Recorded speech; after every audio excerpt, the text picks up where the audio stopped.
to the February 12th regular council meeting. I call the meeting to order at 1 p.m. I see no added items, so we will move down to the adoption of the agenda as presented, please. Councillor Daly? Thank you, Mayor Dahl. I move that we accept the agenda as presented for Monday, February 12th, 2024 at 1 p.m., regular council meeting. Thank you, Councillor Daly. I will now call for the vote. Those in favor? That's carried. Thank you. And I'm looking for consent, please, for the adoption of January 2022-24 regular council meeting minutes. I see no questions. We're good. I will then give consent for the regular council meeting for January 22, 2024 minutes. Item 3, delegations and presentations. Today we do not have any on our agenda. We will move to item 4A on our agenda, and that is bylaw 2024-05, the animal bylaw. It is introduction for first reading only. I will put it on the floor and then allow council to ask questions to administration if you have any. So I would ask for first reading, please. Councillor Blatz. Thank you, Mayor Dahl. I move that council gives first reading to the animal bylaw 2024-05 as presented. Thank you, Councillor Blatz.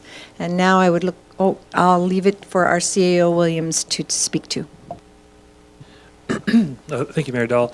Director Andrew is got called out over the lunch hour, so excuse me again. I'll just introduce. So the way we have it set up today, if council agrees, we have Sergeant Paul Wright with us with a brief PowerPoint presentation on first reading of the animal bylaw. It just goes over some of the key changes that were made for council's consideration, the rationale behind it, and kind of 3 main topics, questions we have for council based on this presentation. And perhaps after that PPT, we can open the floor to council if that works for everyone. Okay, so that works. I'll turn it back to Paul, and he can lead us through his presentation here.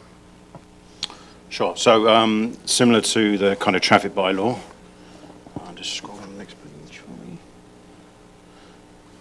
me. Creation of a standalone animal bylaw will aid in promoting the well-being of animals, ensuring public safety, fostering responsible pet ownership, and enable easier navigation of bylaws for citizens. And just those points further listed down there is kind of similar to what we presented for the traffic bylaw. Traffic animal. We're proposing some revisions focused on reducing the current service levels, simplifying the administration of animal ownership, and really the current animal provisions in the CSB places operational stress on us at the moment for kind of carrying out the work that we need to do. The overarching goal for this bylaw is promote responsible ownership through removing articles that encourage non-compliance, and that's what we've looked at. It is the main goal for this, responsible ownership of pets at the moment. The key areas of focus that we found: animal licenses, number of animals per household, cat traps, abandoned stray dogs, barking dogs, and vicious animals. Those are the ones that have kept cropping up ever since I've been here. We have had stakeholder engagement with this through the calls that we go to out there, through consultation with private entities out there, businesses out there. And we've also looked at partnerships with local providers. Social media is certainly playing a large role in managing pets at the moment on the loose for us. And in the last point now, the budget survey, 47% of residents wanted the current investment in bylaw enforcement to stay the same. So these are the 3 points on here to encourage that responsible pet ownership. We're looking at a lifetime dog license. Some municipalities and cities are doing this at the moment. Removal of cat licenses altogether, and discounts applied to the lifetime license. So the more things you have done, spay, neutering, if you get your animal chipped, that will reduce the lifetime cost. So again, just to encourage that responsible ownership. We're also looking at the number of animals per household. What we're seeing out there, certainly in the calls we're getting, is that there are more than the 3 dogs in houses in town at the moment. That has gone up. We're proposing to increase that allowable limit, again, to encourage that responsible ownership by having people to allow more animals. It will hopefully drive the registration of those animals. I'll let you read that one.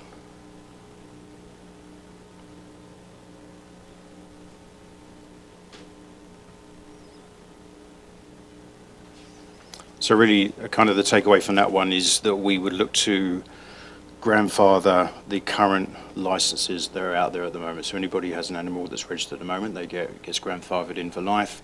Any new registrations, it will be a set amount of money, and again, it gets reduced depending on the things that you have done to the dog. So spay, neutering, chipped and that kind of thing. Cat traps.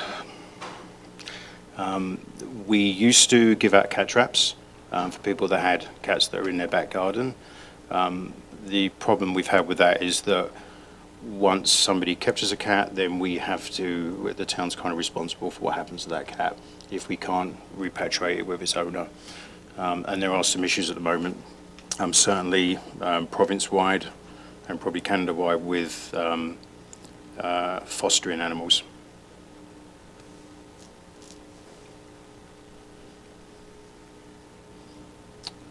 And the same for abandoned and stray dogs. We were having issues last year with the amount of stray dogs, just the lack of spaces for us to foster or find a new home for those dogs. It's very difficult for us to do that at the moment.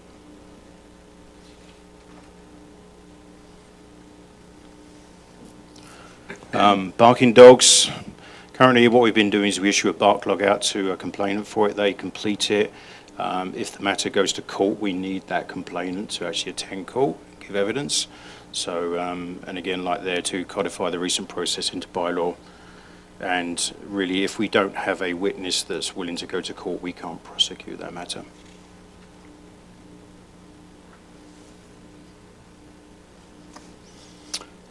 There is some coverage for us under provincial legislation, under the Dangerous Dogs Act, but it's very limited in its scope. So the proposal is just to keep the vicious dog parts of the bylaw in place, and really that kind of goes along with most other municipalities.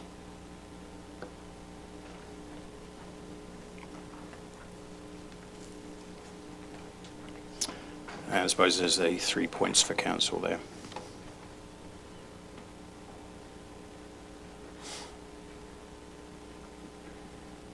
Perhaps, council, when we get to the council consideration area of the bylaw, if this is where you think you have a question, this would be an opportunity, and then we can just conclude at the end.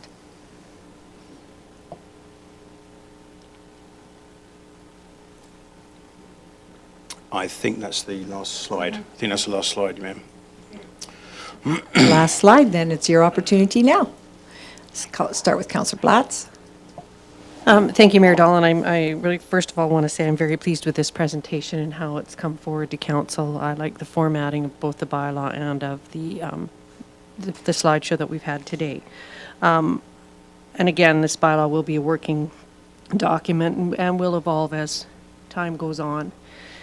So the one point that you made here with the encouraged lifetime licensing of dogs, I do like that idea. However, I'm not really in favor of raising the limit to 6 dogs per household. I do like it being capped at 3. So can you just tell me why you would think 6 would be a better number?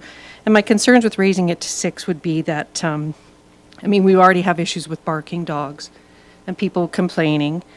You know, we would have issues perhaps with not cleaning up their yards, the smells, the odors that could come from that.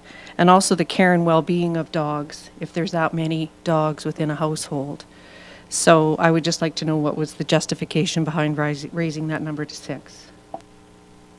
Sure. When I done the research and I looked at a number of cities and municipalities, Calgary being one had 6 as the number, and I looked at that and thought, well, if they're kind of those houses are packed quite in. If you look at 6, is that a good number?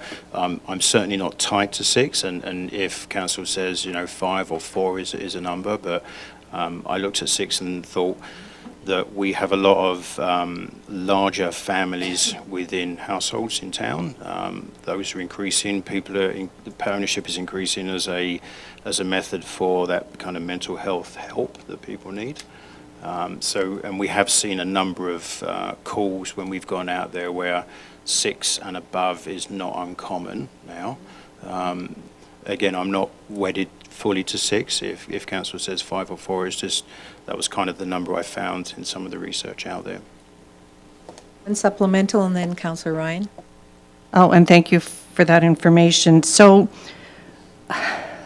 one of the things that I've seen recently, and I've had a couple, and actually my neighbor approached me on this as well, is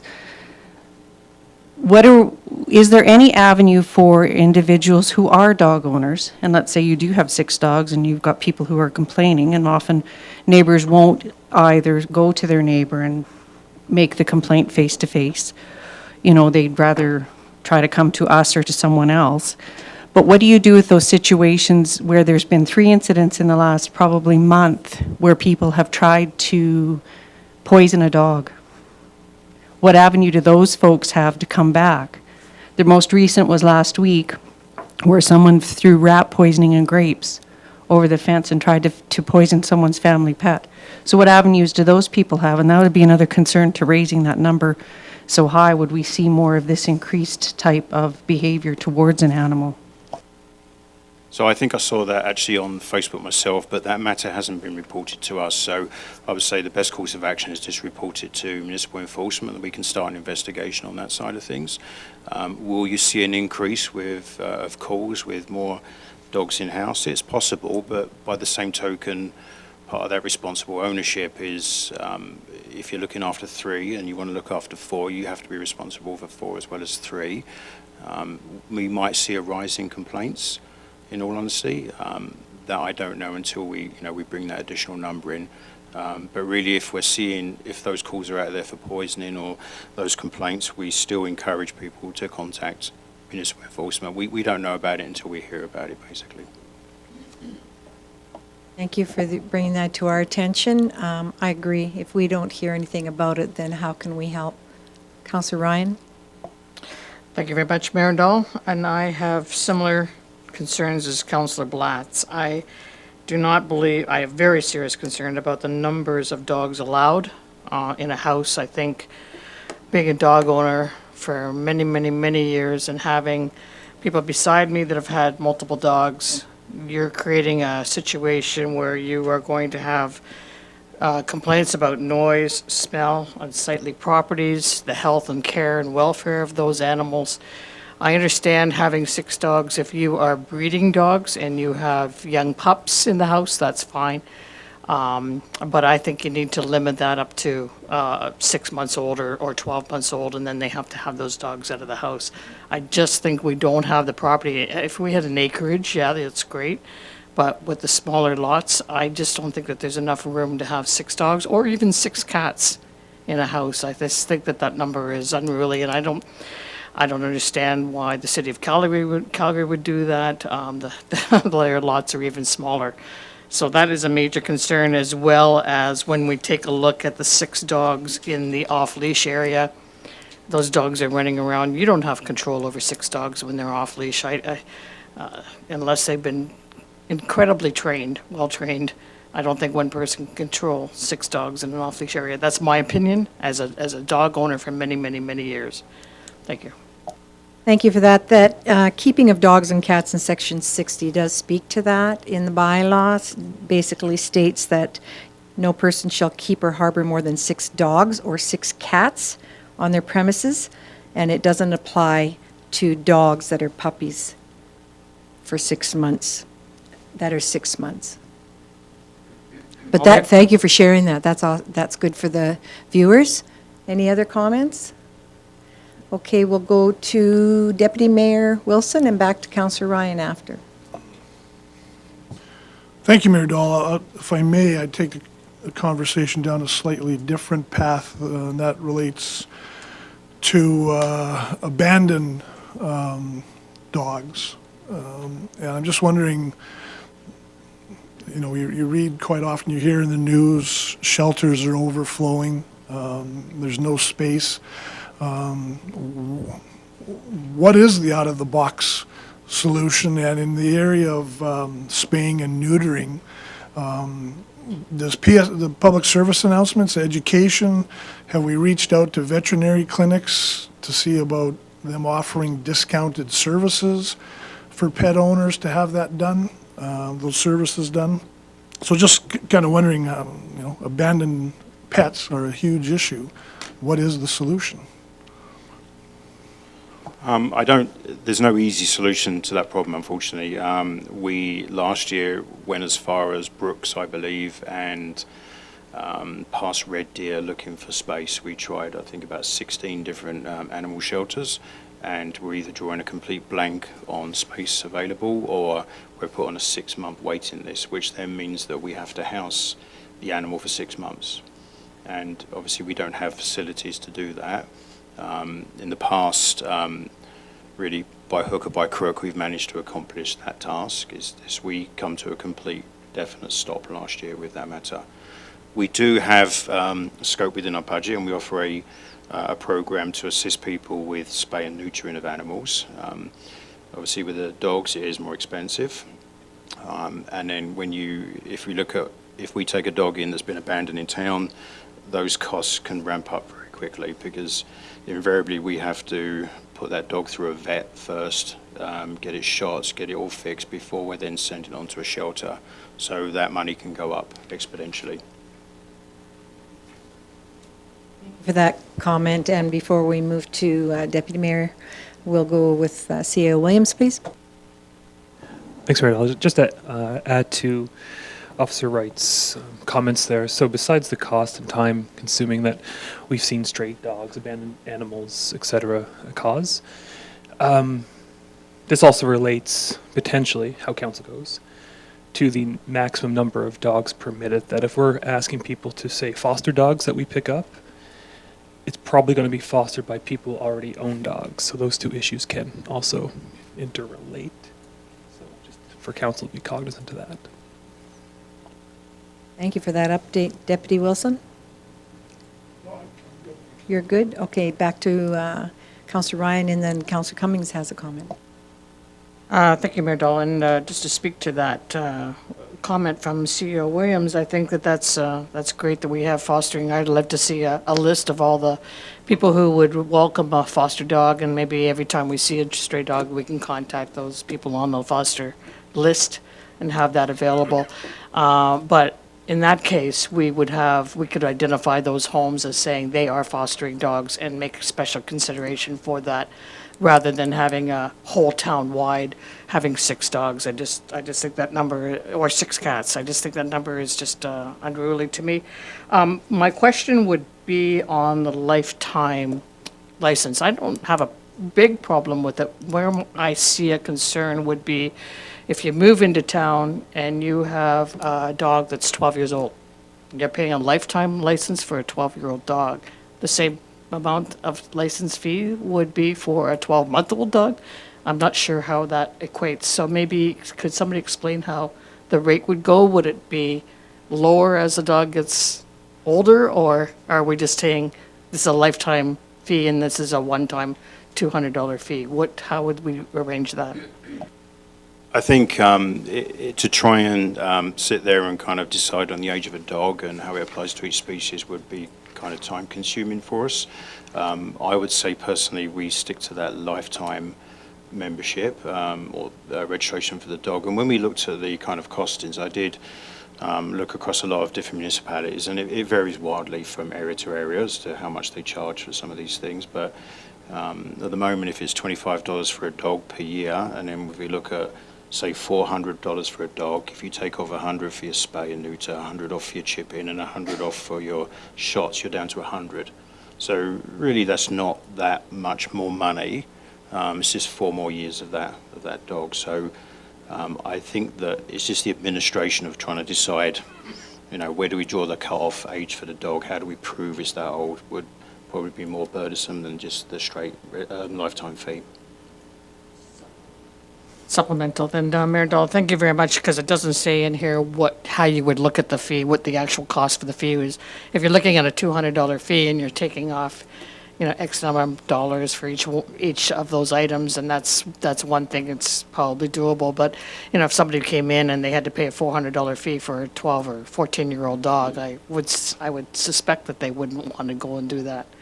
So we might be doing the opposite effect of what we're trying to achieve here. Yeah, for sure. And those figures are really just some of the kind of research I've done out there and just looking at the median between some of the values out there. And again, that's up to council's decision on kind of how much, what that looks like cost-wise. Before we go to Councillor Cummings, I'd like to add to that. My question would be, to tie on to that, is whether it's a 6-month-old pup or a 14-year-old dog. We still don't have the knowledge to know how long that dog could be or live. So the 6-month puppy could last 2 days, vice versa, which I hope never happens. However, how do we justify that when we don't know the lifespan of a dog? Councillor Cummings? Thank you, Madam Mayor. I just have 2 comments.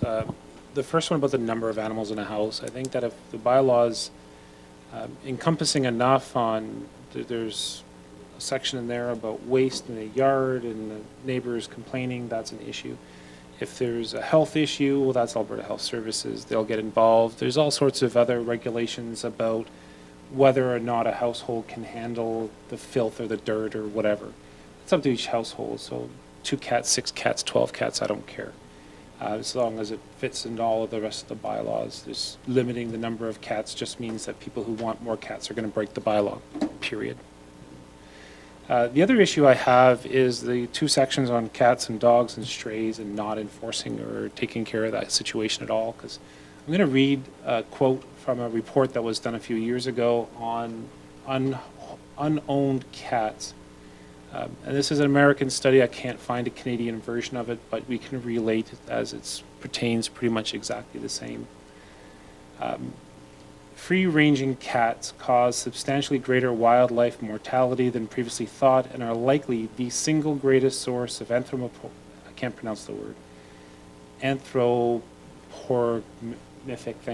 mortality for birds and mammals. Stray cats kill birds and rodents in our community. Unimaginably large numbers of birds and cats. Every study I've ever read and found online shows that they are just brutally effective hunters in our communities. I do not support not trying to wrangle and control our feral cat population. In every community I've lived in this country, I've never seen as many feral cats. And I've lived on the coasts, right next to the ocean, where there are tons of feral cats, but there is an incredibly large number of colonies of feral cats in our community. And it is killing our wildlife. It's disastrous to our other wildlife. I know it's expensive, and it's consuming, and there's no place to house these cats in the long term, the shelter problems.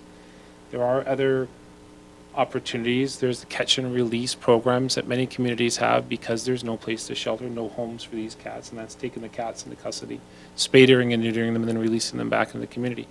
They'll be there for a few more years until they die off, but they're not breeding 12 kittens every year or every 6 months. So there's got to be a solution to this, and it's going to cost money. I don't want to see us just abandoning it because it's a little expensive and a little time consuming. We know with the stray dogs that aren't managed, they aren't taken off the street immediately, become more and more feral over time to the point where they become dangerous.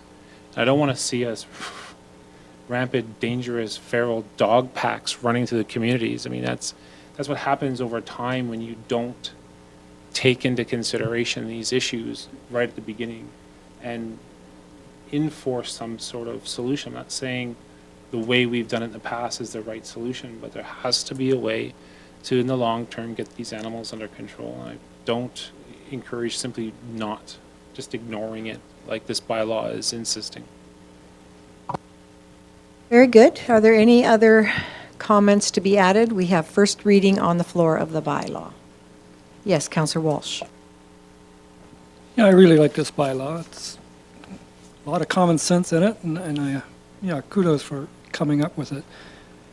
You know, promoting responsible ownership, I think, is the key. And I think we should be working at hard doing that. The number of animals in a household, again, if they're responsible owners, it's not an issue. It's the irresponsible owners that create the problems. So, you know, the numbers don't bother me. You know, presupposing that anybody who owns a pet is irresponsible it's not the right way to go about it. So promoting that would be the best solution to preventing strays. People, yeah, if you end up with 5, 6, 7, 8 cats and you decide, well, I can't do much except euthanize one, maybe we'll just let it run away.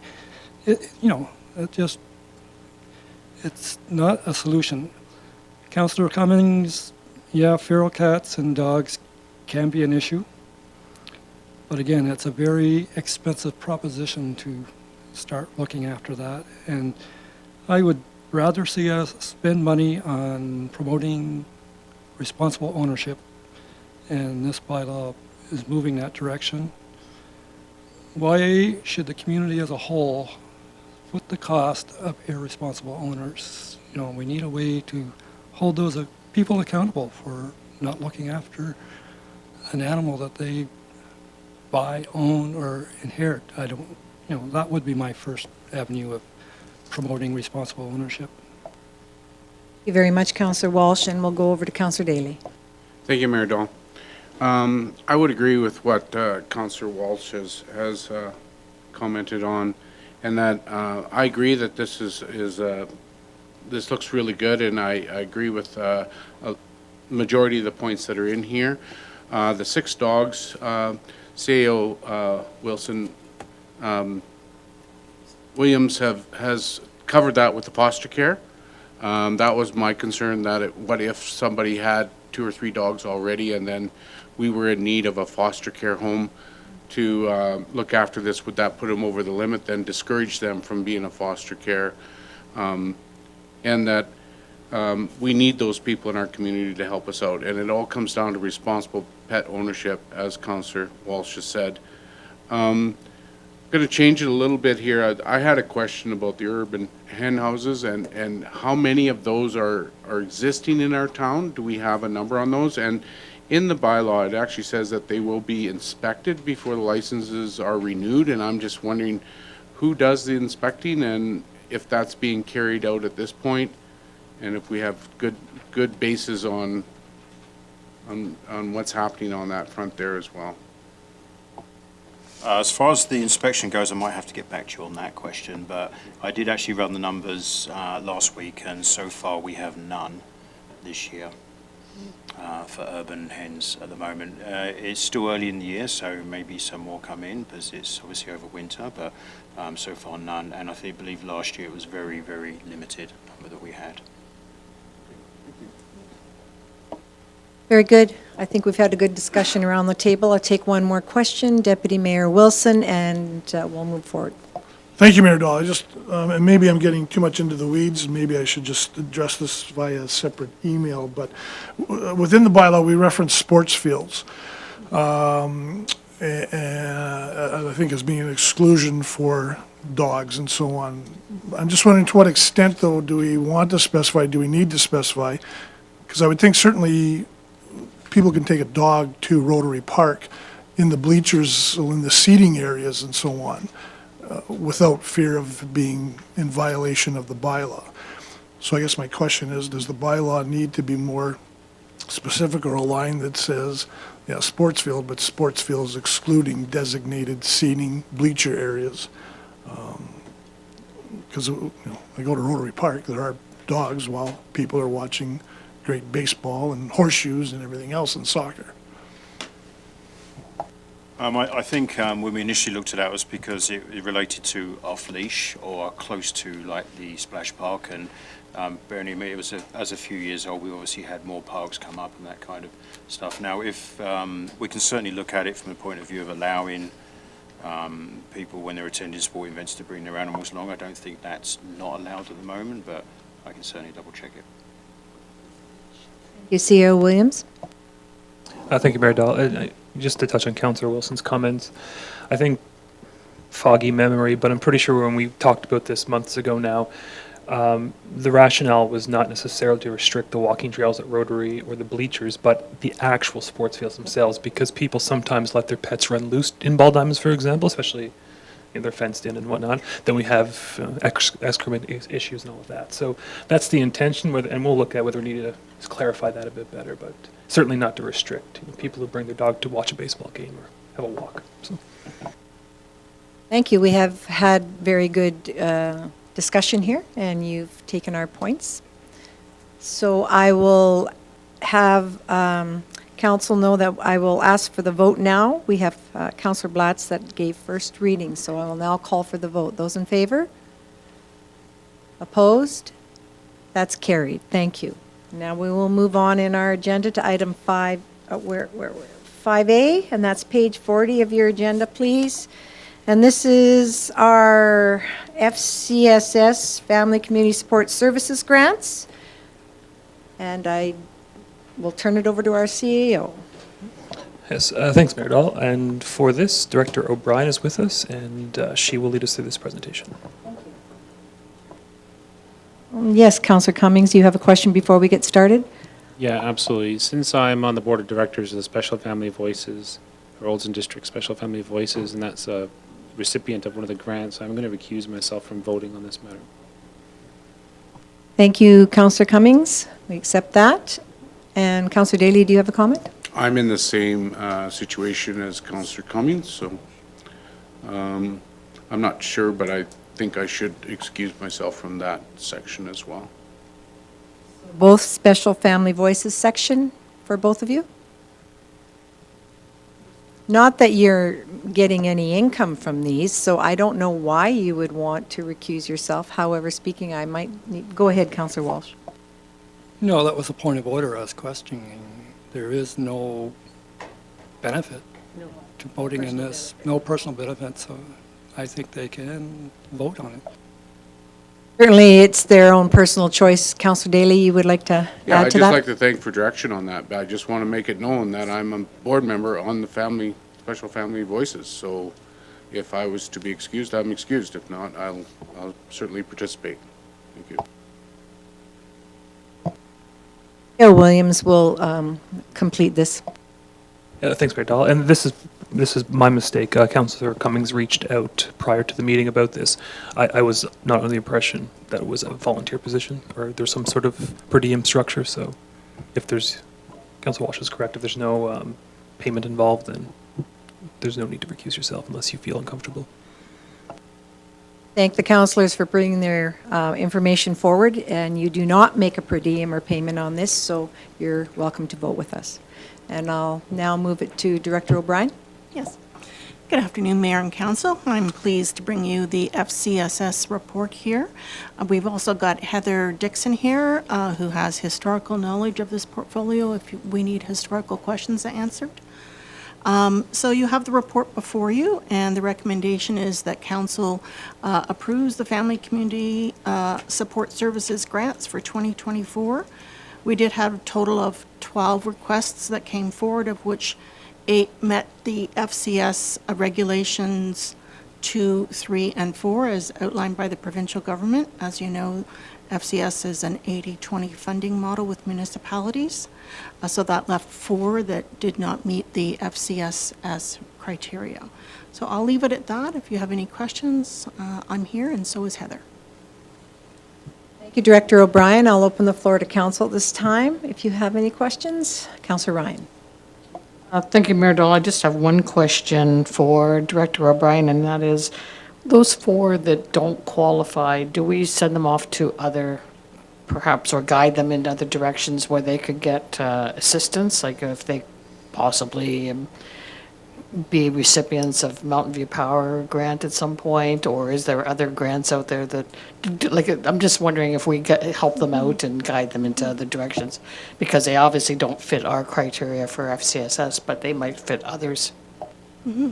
Normally, we'd give them a response letter saying that they did not meet the FCSS criteria, and if they have any further questions or need support, to contact us. So upon contact, we would know what it is they're looking for, and yeah, we would be pleased to help them. Yes, thank you. And there's the Chicken Billy Endowment. There's quite a few others outside that area. Thank you very much. Deputy Mayor Wilson?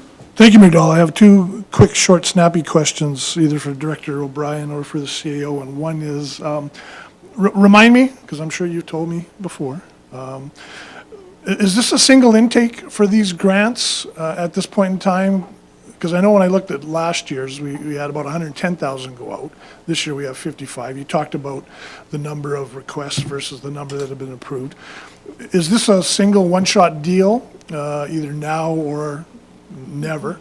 And last year's RFD, council agreed to set aside a $10,000 kind of contingency reserve to be handled at the discretion of the department. And I don't believe that's part of this year's RFD, so I'm just wondering why and should it be perhaps, or? Yeah, Thank that's you. a great question.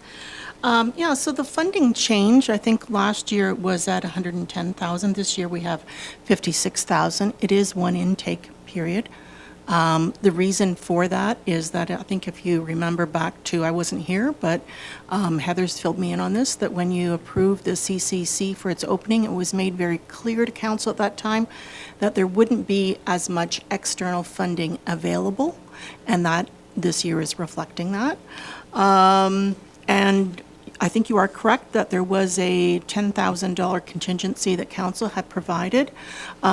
This year, because of the CCC, I think you have to remember a couple of things, that those groups are now getting free space at the CCC. They're getting a free booking program. They're getting meeting rooms, promotion and marketing. They have accessibility to the CCC Facebook page, the website, the event bulletins, and also our referral system. That $10,000 in funding, as I understand it, is now part of the FCSS funding within the budget. So it's still available, but it's just being managed differently. I think that was it. Yep. Thank you. And for the viewers, CCC is the Community Connection Center, and thank you for that answer back. Any further comments before we move forward? Very good. The motion that I asked for would include at the ending as presented, and then you won't have to go through all of them. I'd ask for a motion, please. Yes, Deputy Wilson? Thank you, Mayor Dahl. I make the motion that council approves Family Community Support Services FCSS grants for 2024 as recommended by administration as presented. Very good, thank you. We have a motion on the floor. I will call for the vote. Those in favor? That is carried. We will now move to page 46 of your agenda, which is item 5B, Town of Old's annual report. And would you like to speak to that, C.O. Williams? Yes, thanks, Mayor Dahl. Just a brief comment on this. The report was officially released on Friday, and we will be, after this meeting, posting it on social media. A little bit of a change this year over last. We decided to put it out within Q1 of 2024 so that 2023 is a bit more fresh in people's minds. Historically, we have waited for our audited financial statements to be released, which usually occurs by the end of May, ideally. We felt that was just too long with having so much distance between the previous year. So with the release of this annual report, it has been restructured a bit to match council's strategic plan and the associated priorities and goals within it. But come late May to late June, in that time period, we plan on, with the audit of the financial statements for 2023, releasing what it's tentatively called a corporate report, which is much more financial focused on, of course, 2023 financial performance, but also kind of a check-in of the town's core financial indicators. Things like water loss and I&I obviously are very specific ones, but also our accumulated surplus versus our tangible capital assets, which do reflect various things like our infrastructure health. And we're hoping that this model helps us both engage and inform citizens, if they choose to, read it, of course, in a bit more robust manner, and under the whole auspices of improving transparency and hopefully making what can be very complicated documents or subject matters more accessible to the average citizen. But just for information for council and those watching and those in the gallery, happy to take any questions, but if not, just the recommendation is to accept the report as presented. Thank you for all the hard work yourself, CEO Williams, and your staff have done. A lot of people took part in this, and I applaud this report and encourage all the citizens to be able to take a read of this. I do believe you'll find it very interesting. Councillor Blatz? Thank you, Mayor Dolan. I concur with your comments, and I just wanted to say that I could be happy to make the motion to accept this report and to give kudos to all the staff involved in this. This is a very well-done document, and I like the way that's formatted, and I believe that it's an easy read for all of our citizens as well. So, and I look forward to the corporate report when it comes out, and I think those two will complement each other. So with that, I will gladly make the motion that Council accepts the Town of Ols 2023 annual report as presented. Very good. I will call for the vote. Those in favor? That's carried. Thank you. We will now move down to page 61 of the agenda, and this is a notice of motion made by Deputy Mayor Wilson, and we're going to have two options here. Who would like to speak to this, CEO Williams, before we move forward? Yes, and thanks again, Mayor Dahl. And I'll just speak briefly, as council doesn't see these too often. So this is Councillor Wilson's notice of motion, and he can speak to it in depth. And all we're looking for today, based on the recommendation, is whether council would like to see this come forward for a decision or not. So you'll have another opportunity to debate the meat and potatoes, so to speak, of such a action. And you're obviously more than welcome to quiz Councillor Wilson to your utmost behest today. But today is just really the decision whether you want administration to spend time investigating it or not. So I'll turn it over to Councillor Wilson. Thank you. Go ahead, Deputy Mayor Wilson. Thank you, CEO, and thank you, Mayor Dahl. And this isn't, we were introduced to this notice of motion, or this motion, this RFD now, a couple of weeks ago. And I think it had been previously talked in one forum or another amongst council. For me, the driver is, and I know people do not want to hear the words, but it's quick, nimble, agile. It's everything you think of in terms of simplification and efficiency, and perhaps removing some of the ambiguity or bringing clarity to the administration of compensation for council. And again, just for the benefit of either those in the gallery or the many that are tuning in or will tune in, this isn't advocating and suggesting there will be an increase over and above what council receives as compensation. It's just basically to change the way we're compensated from submitting timesheets and a per diem to moving something towards more of a salary type program.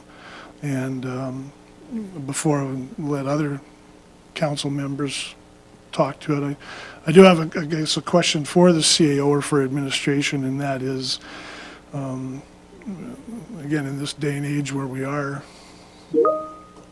a very thin organization administratively, does administration have the capacity and I guess the desire to take this on? I know we have a 60-day perhaps window here to come up with a recommendation, so it's not urgent work.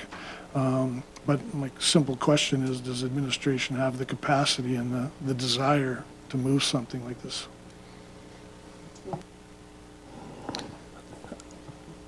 Not to brown nose too much, but our desire is neither here nor there. If council desires it so, it's therefore our desire. But the capacity-wise, yes, since we have proposed this to council in a roundabout way before as an option about a year or so ago, we have some of the work done already, and we've met briefly internally to see what it could look like. I have no concerns about capacity to bring this back in, and that's why we put in the 60-day time frame. Is it gives us enough time to do it. So no capacity concerns. Just council's discretion is our priority. So. CEO Williams, Councillor Blatz. Thank you for that, CEO Williams. And my question, I guess, will come through the mayor to you as well then. So if we were to decide to let the ad hoc committee go forward with this ask and have them come back to us, because it would be within probably 90 days. I think they have to be in place by March 1st and report back to us within 90 days. We could, at that point in time, if they made the recommendation based on their research, also implement a salary at that point in time. We don't have to wait until the next term, do we? Because is it not at council's will, we can implement this based on their recommendations at that time with, as Councillor Wilson has said, no compensation? Yes, you're correct. So council's current remuneration policy only speaks to the committee and essentially determining how much council gets paid.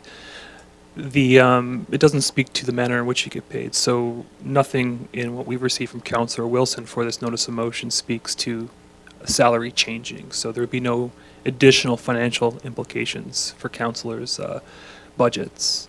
It really just is standardizing that monthly payment, and whether council wishes administration to take it on with this RFD or to give it to the ad hoc committee, there'll still be some support required either way from administration. So it's probably half dozen of one, six of the other. So Walsh? Yeah, it's interesting. We already get a salary. It's called an honorarium. It's base salary and per diems. And I did spend the weekend looking at a lot of bylaws for different municipalities. Most of them have that base salary plus per diem. You're never got to get away from the per diem. There's one-offs. There's just too many things that are asked of council sometimes that are over and above what you normally expect. So in a way, I don't really support this. I don't see it as improving on anything. It's not going to be any benefit to our citizens. It's not going to be any benefit to staff. I'm just saying wait for the committee's report and for 90 days from March 1st. But I think this is a little premature. The interesting one I read about is St. Albert.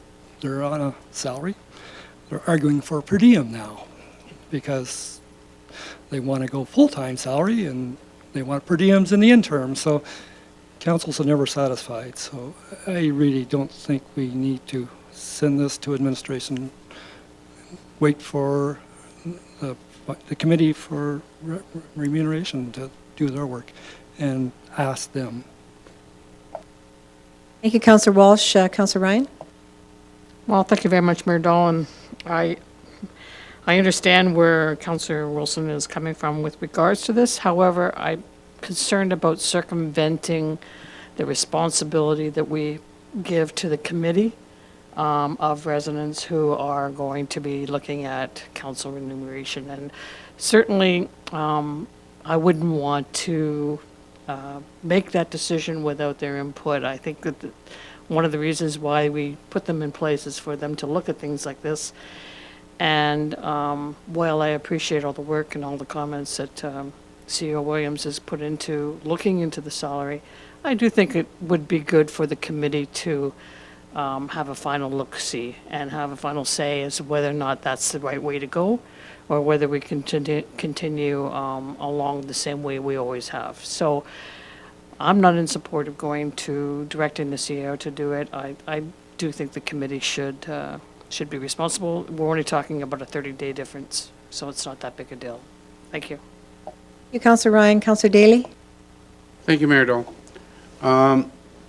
My question to CEO Williams is, how will this impact the committee work? And is this a recommendation coming from council to the committee, or is it a recommendation going directly to administration? I'm in agreement with the salary base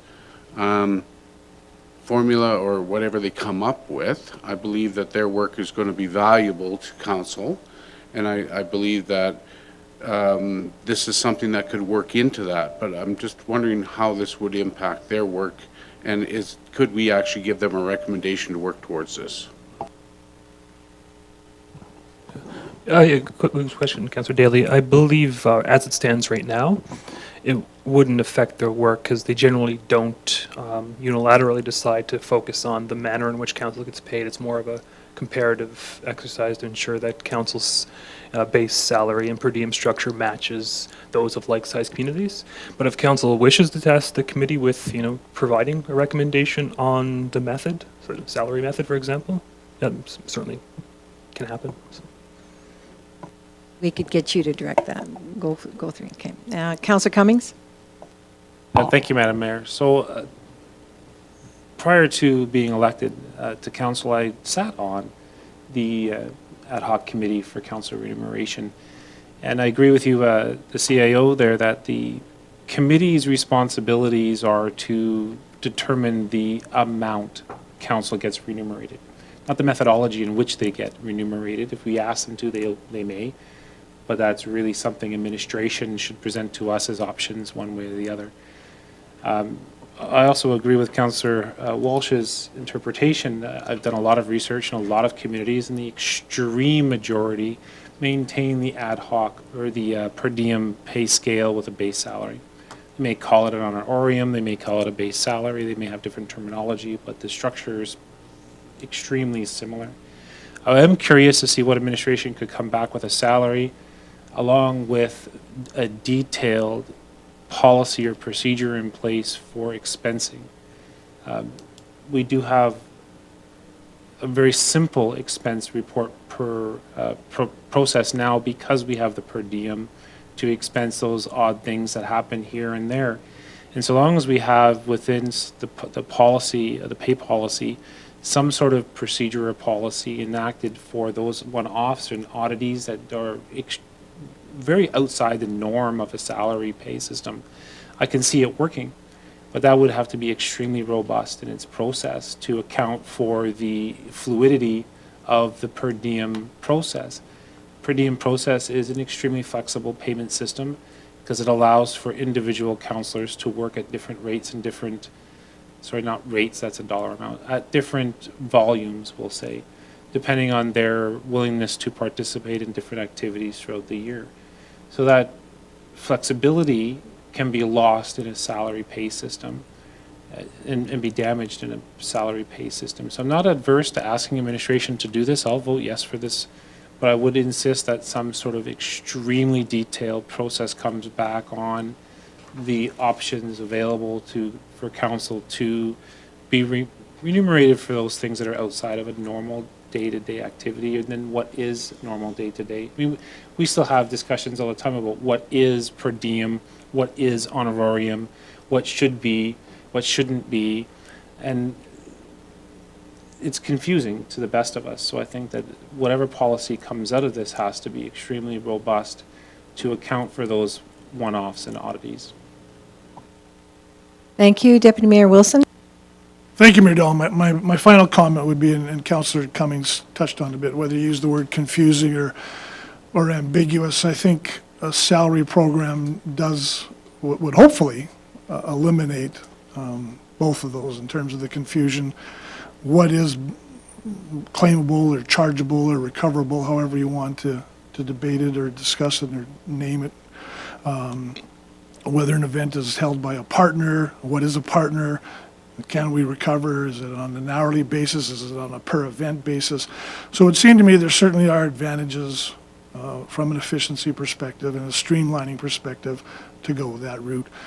It removes the adjudication, what I'll call the refereeing that certainly takes place now with the salary system, if you go to a salary system. And I don't know how much effort is required for our salaries and benefits administrator to process call it 7 timesheets a month, but I can only think that it's got to be more efficient and some kind of time saving if we're just all on a salary system. So, thank you.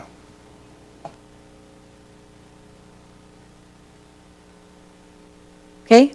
Do we have any other comments? All right, I think the best way to approach this then is if we go with the first recommendation and see if it gets defeated or not, or move forward. So I would ask for a motion to move the first recommendation, of course. Deputy Mayor Wilson? Thank you, Mayor Dolan. I would make the motion that council accept the notice of motion and direct the CEO to return with a report on potential options within 60 days. Thank you. I will call for the vote. Those in favor? That's carried. Those opposed? Okay, so that's carried. Thank you very much for all the comments made here today.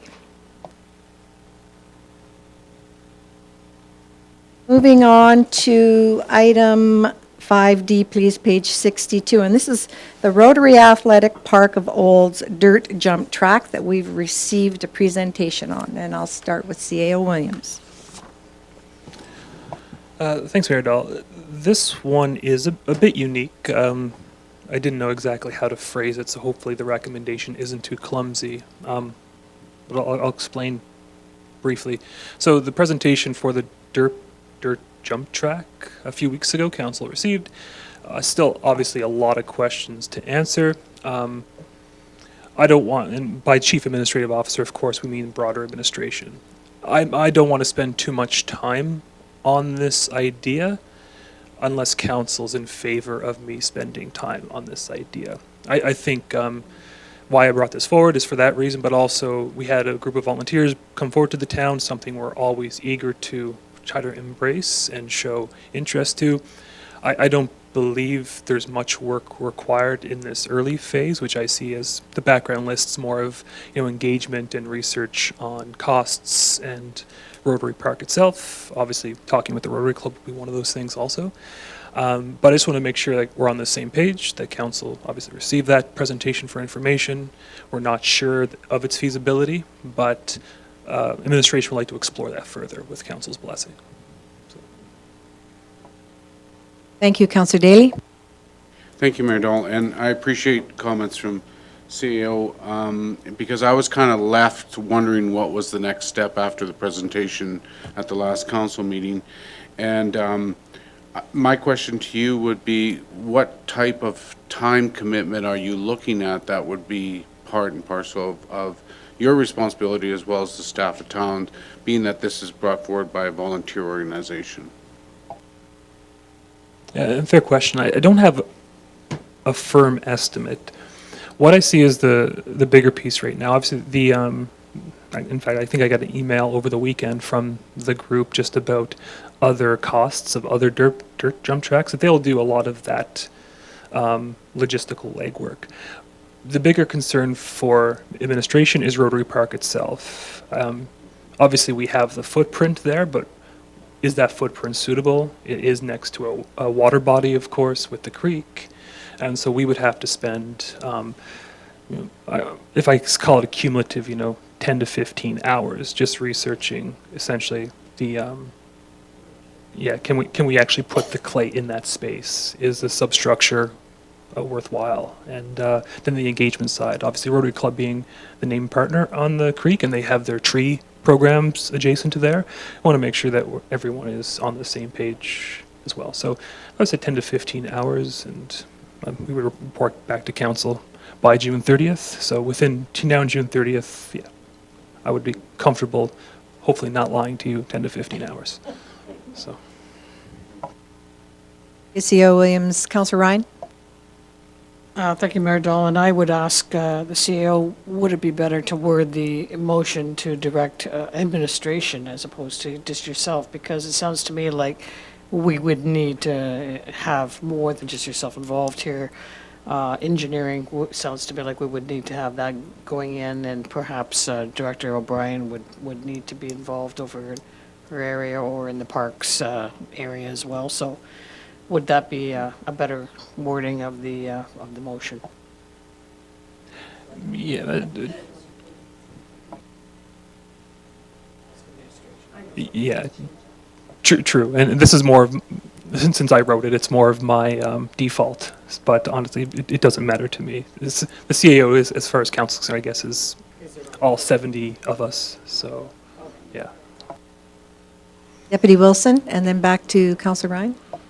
Yeah, thank you, Mayor Dolan. I will be very brief. If we've got a group of passionate people, which these people certainly seem to be from their presentation, I'm all for it, and until I have to write a check other than for the CAO's time and so on, so let's explore it. And if we've got a group here that are passionate, interested, and committed, and can carry a lion's share of the work, then why not explore it? So I'm for it.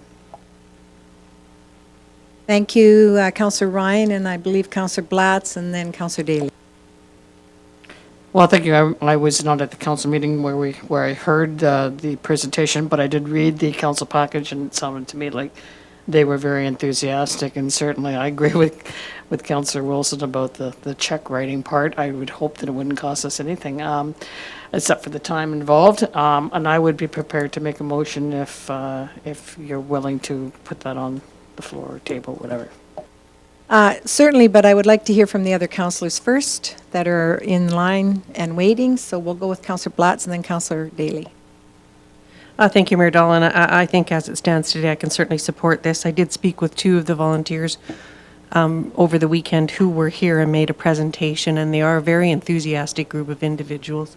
And I think it's nice for us to look at all avenues of our sports recreation fields. We tend to be a hockey community, and perhaps it's nice to broaden our scope of what is available for individuals to have physical activity within our town. So I think that we really need to look at what they can come back with. Thank you. I concur. We've got a lot of groups in town right now that are looking for athletic venues. So next up, we've got Councillor Daly. Thank you, Mayor Dahl. And I would just like to remind everybody that Rotary Park was one of their options of a location, but there's other locations as well that could be available, and so I would also support this in regards to the time and effort of our staff to be able to encourage and to engage with this group and to make it the best amenity that they can within our community. So yes, I'm very much in favor of it. Thank you. Thank you very much. They certainly are an enthusiastic group for sure. Councillor Ryan, you have a motion? Thank you, Mayor Joel. I move that council direct the Chief Administrative Officer to engage with volunteers interested in a dirt jump track to further explore its potential in Olds and to update council by June 30th, 2024. Thank you for your motion. I will now call for the vote. Those in favor? That's carried. Thank you, C.O. Williams, for that task. We will now go to our development permits, and starting on page 63, this is item 5E. I believe that we have our municipal land use, Kyle Sloan. Thank you, welcome. Thank you, Mayor and Council. This development permit application is for a residential addition at 4102 50th Avenue. The subject parcel is zoned UR for urban reserve. The applicant is seeking approval for an addition that consists of living space and an attached garage. This application is at council because there are no permitted uses in the urban reserve district, so it is a discretionary use. The district in the land use bylaw provides minimal guidance for development permit applications such as this. Administration feels that the property is very similar to others in the R5 and R5A country residential districts. So we look to those districts for guidance on how to review this application. I have a chart on page 63 showing regulations in the R5 district and how they compare with the proposed development. If this were an R5 parcel, there would be no variances required. Administration would be able to approve it without needing to come to council. The recommendation is, I actually did find an amendment that I would like to suggest. So I guess before I get to a recommendation, I will scroll to page 82.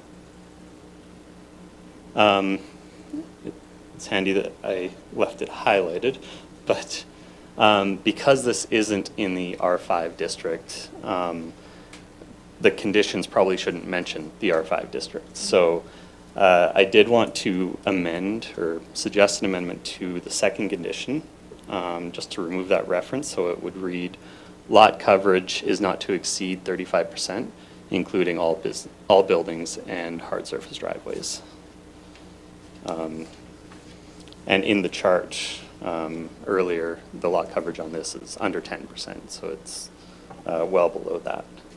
So with that in mind, the recommendation then would be, if that amendment is accepted, that council approve development permit application 24-008 as amended, subject to the conditions listed in the attached draft development permit. Thank you, with the deletion of item 2. Very good. Councillor Cummings? Thank you, Madam Mayor. So I just have one quick question. I have no problems with this development permit. I think it should go through easily. My question is what's more challenging, bringing this to us today as an urban reserve process, or changing this lot from an urban reserve to R5? Thank you. I guess that depends on future applications received for this parcel.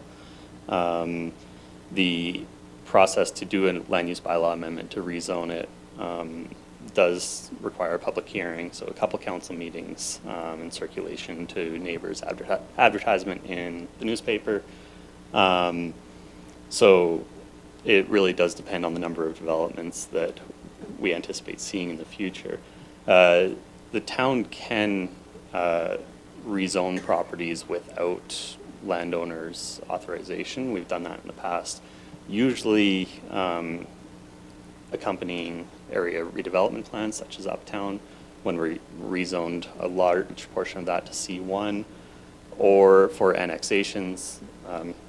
This area here, when we annexed from the county, we rezoned it all to urban reserve. So I can't say for certain which is less work, but we haven't received an application to rezone. Councillor Cummings? Thank you. I know that there's been lots of conversation about updating our land use bylaw, since it hasn't been updated in a significant amount of time. Urban reserve to me is a catch-all designation for we have no idea what's going to go here when. We hope that something's going to go here in the next 30, 40, 50 years. And it seems to me that every time we discuss urban reserves or direct control, it just seems to be a exercise in futility. This homeowner and this property is obviously a residential property that fits the R5 district better than anything else from what I've seen in all of our zones and districts. And it just seems to be a bit of a administrative burden to maintain these urban reserve areas where there's already a consistent development on that property, and stop looking at the future of what may one day be developed there. So I'd like to make sure that when we do this land use bylaw amendment or revamping, that we look at direct control and these urban reserves as well and say, well, this guy's going to live here for the next 20 years. Why are we making this an urban reserve and not an R5? Or similar situations like that at every property, instead of saying, well, we're just going to make this section an urban reserve because somebody put a plan in to make houses here in 30 or 40 or 50 years. So I just seem it to be a little bit less of a streamlined process than it could be. Thank you very much. Are there any further comments before I ask for a motion? I'd ask for a motion, please. Councillor Daly? Thank you, Mayor Dahl. I move that council approve development permit application DB 24-008 as presented. As amended. Thank you. Subject to the conditions listed in the attached draft development permit, and that's where the amendment is. That's condition 2. Any further questions? I'll call for the vote. Those in favor? That is carried. Thank you. We will move down now to page 84, and this is item 5F. And again, once again, we have our municipal land use planner. Thank you again. This development permit application is for an accessory use in the Highway Commercial District at a service station, or the Circle K gas bar and convenience store. The applicant has applied for an accessory restaurant use within the convenience store. And restaurants are a permitted use in the district, but because the primary use of the building is still convenience store, all accessory uses are discretionary, and therefore this application has to come to council. The parcel is located at 5622 46th Street. As I said, that's the Circle K. The licensed restaurant, it is intended, they've carved out an area of the convenience store that would have 5 seats. There is a small separation, a small wall, but not one that requires a building permit, so this is only a development permit. And it would allow them to sell alcohol on site and for consumption on site. Alcohol sold there would not have to be consumed on site. People would be able to buy it and take it home. But in their dealings, the applicant's dealings with AGLC, they aren't allowed to combine convenience store with liquor store, but you are allowed to combine convenience stores with restaurants, even if the restaurants are selling off sales. So this is how this process is working.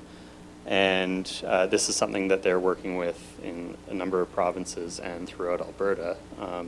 They currently have, I believe they said, 30 or 40 applications in Alberta. And this is one of the first ones for Circle K to come. The central commercial, or the highway commercial district, doesn't really provide much guidance or metrics for the use itself.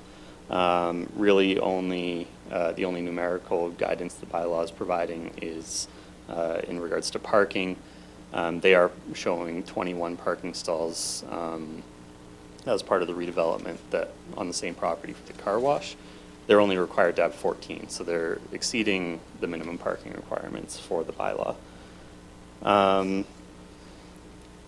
The recommendation is that council approve development permit application DP 24-10 as presented, subject to the conditions listed in the attached draft development permit.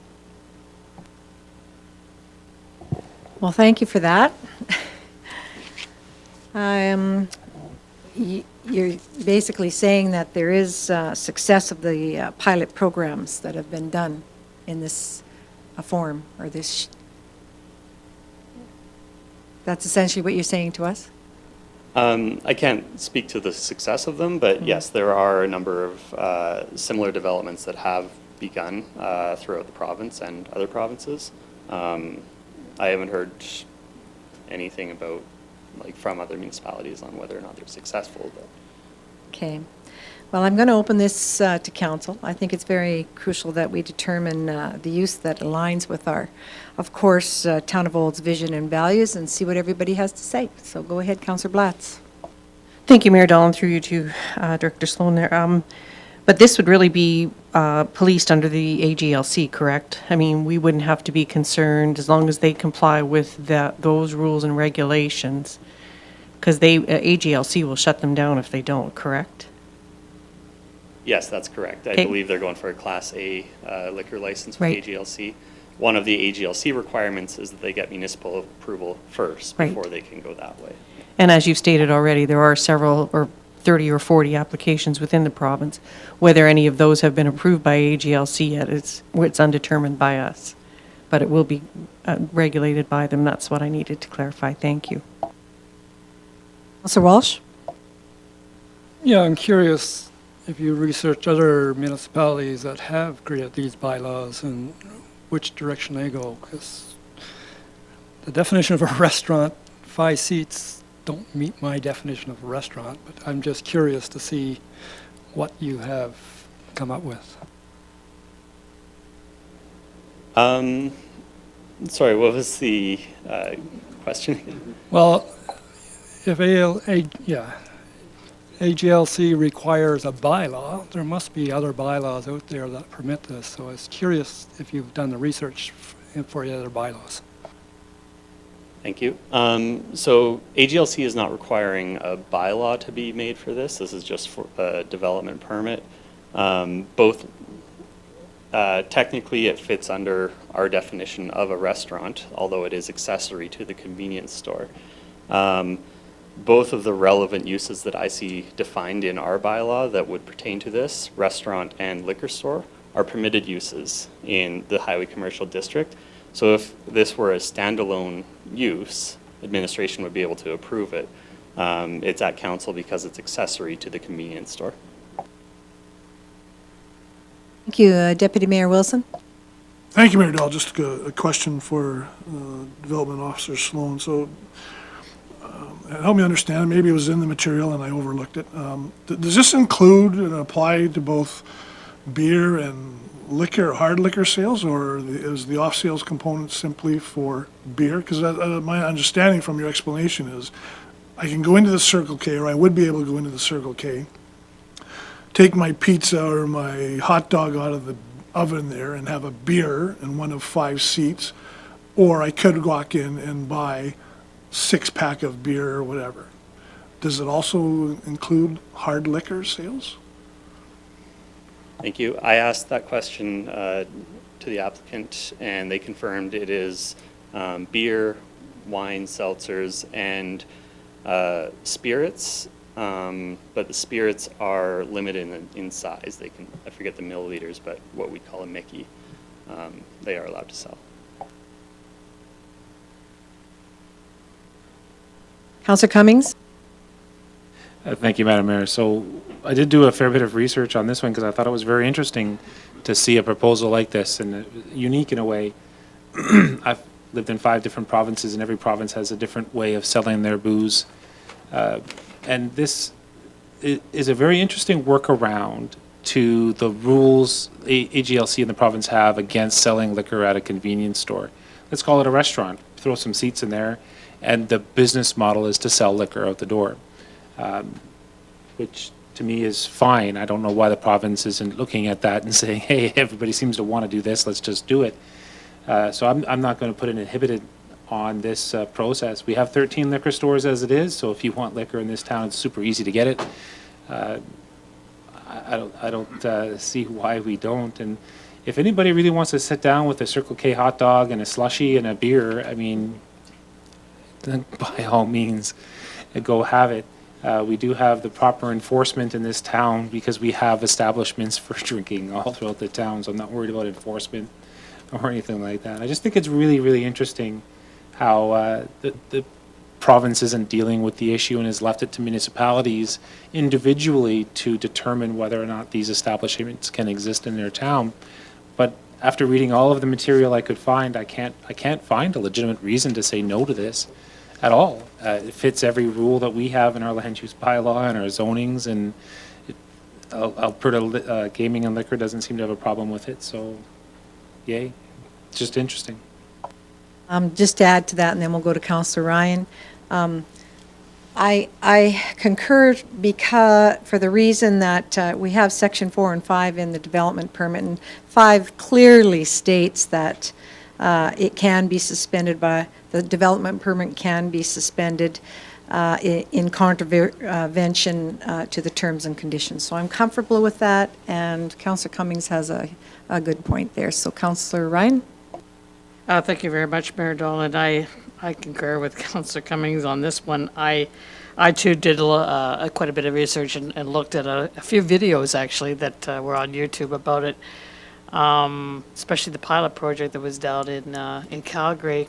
You know, it is a workaround. There's no doubt about it. But AGLC is pretty tough. They have some pretty stringent rules.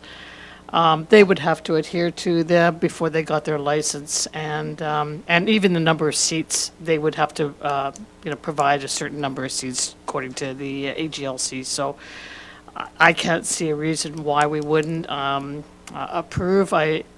Again, there are lots of liquor stores in this town that you can just go and buy liquor at.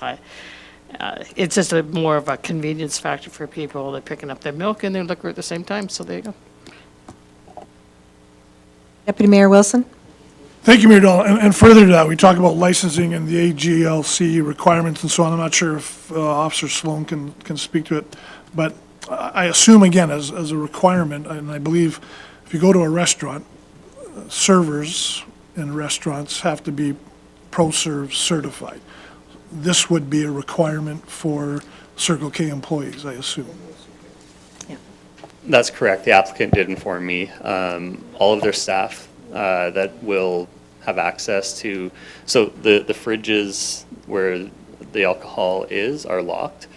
People have to approach the staff, get them to go unlock it, and they have to have ProServe in order to do that. And we'll hear of anything if there is an issue. I would like to ask for a motion at this point, please. Okay, we'll go over here this time. Councillor Cummings.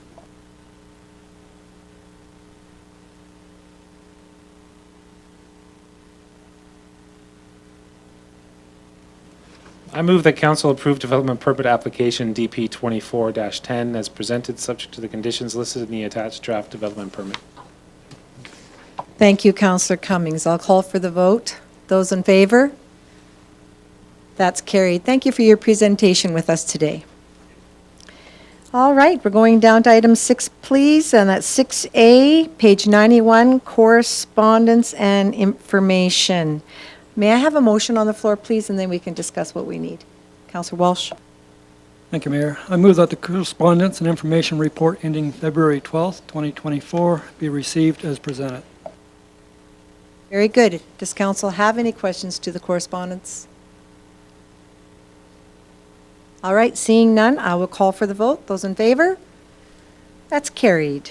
Moving down now to page 126, item 7A, our Chief Administrative Officer report. C.O. Williams? Thank you, Mayor Dahl. And as the agenda cover shows, I do have a open part and then a part for closed session. But just three quick things on the public session. So you may have seen on social media in January and perhaps more recently of something at the CCC called a volunteer meetup. Something that was spearheaded by our staff down there. And the first event was held in mid-January, where essentially we are inviting citizens from the community who have an interest in volunteering but just don't know how to get involved to show up at the CCC the third Thursday of every month from 6 p.m. to 7 p.m.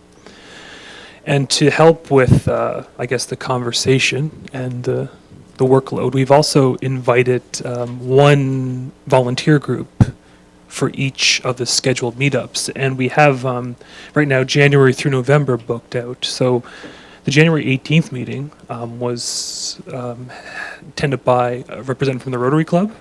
The one on the 18th, this Thursday, will be attended by the volunteer coordinator from the Olds Hospital, as the Olds Hospital has several opportunities to volunteer within that facility, and it goes so on and so forth. So the Community Lending Shelf in March, Hope for Mountain View Kids in April, our own internal Canada Day efforts for May, they talk about that, and then Kiwanis, Emergency Shelter, et cetera, et cetera. So I wanted to do two things with this. First, to let residents know that if you are looking for volunteer opportunities and not sure where to start, the Community Connection Center has the third Thursday of every month at 6 to 7 available for that. And second, to give kudos to the staff, Heather, Gary, and April, for taking this on and I think really identifying and addressing a need in the community, which is a volunteer shortage experienced across many communities. So initial reception was good. We had about 10 people show up in January. Comments were positive, and we're hoping that we can have more interest as the word gets out there. The second thing is another thank you, but to random citizens for our reporter problem responses. With the cold snap in January and the return to unseasonably warm temperatures in February, we had quite a lot of infrastructure issues, a bit of catch basin issues with floods, but we've received 4 or 5 reports that really helped us get on the ball with bubbles in the middle of roads that shouldn't have been there, for example, that helped us identify leaks before they became catastrophic. Obviously, then the catch basins that, even though we do have a thawing program with our vac truck, it's always helpful to have those eyes on the ground amongst our 111 kilometers or so of roads. So thank you to residents who uses those. It does help us a lot in times such as thaws after cold snaps. And the last thing, the town administration, we host all staff meetings on a quarterly basis. So this coming Wednesday, town facilities, except for the sportsplex, will be closed from noon to 4:30 for our quarter 1 all staff meetings. So just notification for council and the public, and notices are posted on all of those facilities right now and will be advertised on Facebook also. The pool is closed for those expecting 4 hours. Correct. I want to say thank you to your staff as well. I did direct a newcomer just learning English and really wanted to volunteer into this community, and he attended, and he was very impressed of all the openings, so he's going to try and make it to all of them, see what he likes. So that's good news. Any questions from council? All right, then, at this point, then, I'd ask for a motion to receive as presented. All right, Councillor Ryan? Thank you, Mayor Dahl. I move that the Chief Administrative Officer report be accepted as presented. Very good. I'll call for the vote. All in favor? That's carried. We will be moving into a closed portion. We'll have to clear the gallery. And I would just note, please, that when council goes into a closed session for continued participation in the virtual council meeting, stay online in the live stream meeting platform, and the meeting stream will be replaced by a graphic and music that will play. If you choose to shut your computer and live stream down, please watch our posted YouTube. And I would like a motion now from council member, please, to move into a closed session. Deputy Mayor Wilson. Thank you, Mayor Dahl. I make the motion that council go into a closed session at 2:28 under FOIP Section 16, disclosure harmful to business interests of a third party with all those remaining? With all those remaining. Thank you. Thank you, Doug Colley, for being with us today. Your hat?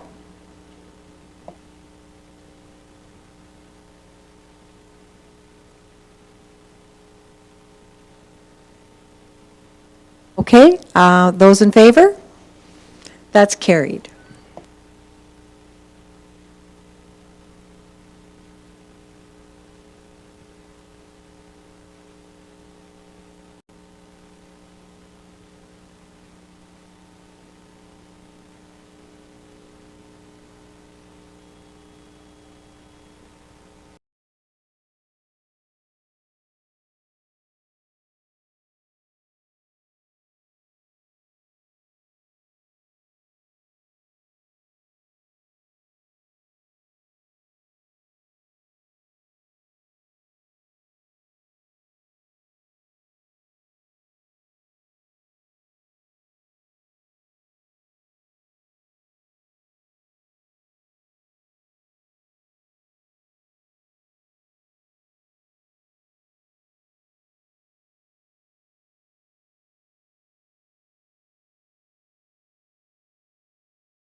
Thank you. Welcome back, everyone, and thank you for your patience. Those of you that are with us, please.